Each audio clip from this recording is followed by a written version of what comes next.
अभिवादन स्वीकार करें। मैं हूं मनीषा और आप देख रहे हैं चैनल अनफोल्डिंग फैक्ट्स।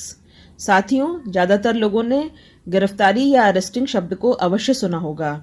किसी व्यक्ति को पुलिस द्वारा या मजिस्ट्रेट द्वारा गिरफ्तार किया जा सकता है, लेकिन क्या एक व्यक्ति किसी दूसरे व्यक्ति को गिरफ्तार कर सकता है? यदि हाँ, तब किन परिस्थितियों में एक व्यक्ति दूसरे व्यक्ति को गिरफ्तार कर सकता है? क्या गिरफ्तार किए गए व्यक्ति के कोई मौलिक अधिकार होते हैं? तो आइए इस वीडियो के माध्यम से ऐसे ही प्रश्नों के उत्तर जानने की कोशिश करते हैं। इस टॉपिक को हम 4 सब टॉपिक में डिवाइड करेंगे। First, introduction. Second, significance of arrest. Third, types of arrest. And last, procedure of arrest. Introduction. An arrest is an act of taking a person into custody as he or she may be suspected of a crime or an offense। अर्थात गिरफ्तारी किसी व्यक्ति को custody में लेने की प्रक्रिया है जिसके किसी अपराध में शामिल होने का संदेह हो। किसी भी व्यक्ति की गिरफ्तारी के पश्चात इंटेरोगेशन और इन्वेस्टिगेशन की जाती है। अरेस्टिंग क्रिमिनल जस्टिस सिस्टम का एक महत्वपूर्ण भाग है। गिरफ्तारी की प्रक्रिया में कंसर्न अथॉरिटी द्वारा व्यक्ति को फिजिकली डिटेन किया जाता है। यदि हम डिक्शनरी में अरेस्ट वर्ड की मीनिंग देखें तो इसका मतलब सीज या कैप्चर होता है। सिग्निफिकेंस। जैसा कि हमने वीडियो में पहले देखा कि अरेस्टिंग क्रिमिनल जस्टिस सिस्टम का एक महत्वपूर्ण पार्ट है। प्रश्न ये है कि ऐसा क्यों है? क्योंकि अरेस्ट एक ऐसा टूल है जो कि सोसाइटी में जो गलत हुआ है उसको रोकने का तरीका है।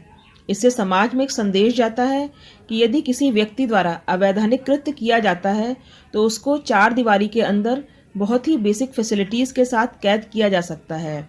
किसी व्यक्ति के लिए स्वतंत्रता बहुत महत्वपूर्ण होती है और अरेस्ट के द्वारा उसकी स्वतंत्रता बाधित हो जाती है और बेल मिलने तक उसकी ज़िंदगी जेल की 4 दीवारी के भीतर कैद हो जाती है और स्वतंत्रता बाधित होती है। Types of arrest. अरेस्ट और उससे संबंधित प्रक्रिया को क्रिमिनल प्रोसीजर कोड 1973 के चैप्टर 5 के सेक्शन 41 से 60 तक बताया गया है। हालांकि अरेस्ट क्रिमिनल जस्टिस सिस्टम का एक महत्वपूर्ण पार्ट है, फिर भी अरेस्ट वर्ड को न ही क्रिमिनल प्रोसीजर कोड 1973 में और न ही इंडियन पिनल कोड 1860 में परिभाषित किया गया है।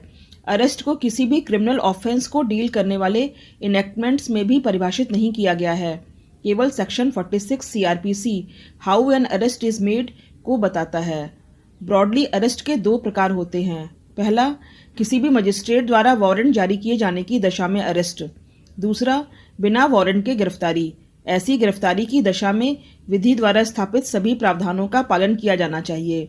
एक अन्य टाइप का अरेस्ट प्राइवेट अरेस्ट भी होता है। Arrest by warrant. इसके बारे में सेक्शन 70 सीआरपीसी में बताया गया है। यदि किसी व्यक्ति द्वारा कोई ऐसा क्राइम कमिट किया जाता है जो नॉन कॉग्निजेबल ऑफेंस की श्रेणी में आता है या कोई कंप्लेंट केस है तो पुलिस ऐसी दशा में बिना वारंट के गिरफ्तारी नहीं कर सकती। ऐसे केस में पुलिस को संबंधित न्यायालय से पहले वारंट प्राप्त करना होगा या माननीय न्यायालय कंप्लेंट केस में स्वयं वारंट जारी करेगी। इसके बाद ही एक्यूज्ड की अरेस्टिंग हो सकती है। Arrest without warrant. इसके बारे में सेक्शन 41 सीआरपीसी में बताया गया है। किसी भी कॉग्निजेबल ऑफेंस के होने अर्थात गंभीर किस्म के अपराध घटित होने की दशा में, जैसे हत्या, डकैती, बलात्कार के केस में पुलिस किसी भी एक्यूज्ड को बिना वारंट गिरफ्तार कर सकती है। इसके अतिरिक्त किसी भी व्यक्ति को गिरफ्तार किया जा सकता है जिसके पोजीशन से हाउस ब्रेकिंग का कोई भी सामान मिला हो अथवा उस व्यक्ति पर संपत्ति चुराने की आशंका हो, अथवा जो किसी भी पुलिस अधिकारी के कार्य में बाधा उत्पन्न करता है, अथवा किसी भी लॉफुल कस्टडी से भाग निकला हो, अथवा किसी व्यक्ति को आर्म फोर्सेस द्वारा डिजर्टर अर्थात भगोड़ा घोषित किया गया हो। Arrest on refusal to give name and residence address. इसके बारे में सेक्शन 42 सीआरपीसी में बताया गया है। यदि कोई व्यक्ति जिसने नॉन कॉग्निजेबल ऑफेंस किया हो या उस पर नॉन कॉग्निजेबल ऑफेंस कमिट करने का आरोप लगा हो, वो पुलिस अधिकारी की मांग पर यदि अपना नाम और पता बताने से इनकार करता है तो उस व्यक्ति को गिरफ्तार किया जा सकता है ताकि उसके नाम या निवास का पता लगाया जा सके। Arrest by private person. इसके बारे में सेक्शन 43 सीआरपीसी में बताया गया है। प्राइवेट अरेस्ट के केस में एक व्यक्ति किसी अन्य व्यक्ति को गिरफ्तार कर सकता है। परंतु ऐसी दशा में अरेस्टिंग के लिए जस्टिफाइड कारण होने चाहिए। यदि एक व्यक्ति किसी दूसरे व्यक्ति की उपस्थिति में कोई नॉन बेलेबल ऑफेंस कमिट करता है या ऐसी आशंका होती है कि वह व्यक्ति किसी व्यक्ति या उसकी संपत्ति के विरुद्ध कोई क्राइम कर सकता है, तो प्राइवेट व्यक्ति उसको गिरफ्तार कर सकता है।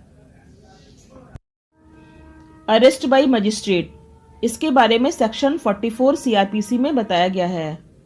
यदि कोई ऑफेंस किसी मजिस्ट्रेट के सामने होता है, चाहे वो एग्जीक्यूटिव मजिस्ट्रेट हो या जुडिशियल मजिस्ट्रेट हो, तो वो अपने लोकल जुरिस्डिक्शन में किसी एक्यूज्ड को अरेस्ट कर सकता है या किसी अन्य व्यक्ति को अरेस्ट करने के लिए बोल सकता है।